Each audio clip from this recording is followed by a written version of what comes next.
কাজের বোঝা, ঘরের বোঝা, বাইরের বোঝা, বাজারের বোঝা, হাটের বোঝা, এগুলো কেরা?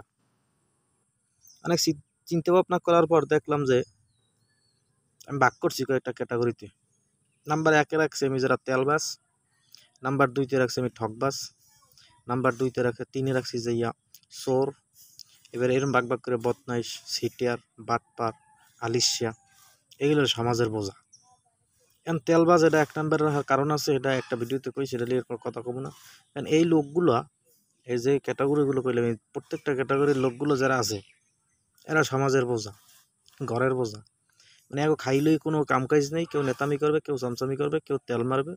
আর যারা দগর, ওরা তো দগরই, মানে টাকা পয়সা ইনকামের দ্বারাও যাইবে না, নিজের কোনো ওই বুদ্ধি জ্ঞান খাড়াইবে না, মানুষের বুদ্ধি মতো চলবে, মানুষের বুদ্ধি লইয়া মানে নিজের বড় মনে হবে, পরের তলাইয়ে বড়াই করবে, আরেকজনের তলায় বড়াই করবে, নিজে কিছুই করতে চাইবে না, নিজে কিছুই করবে না।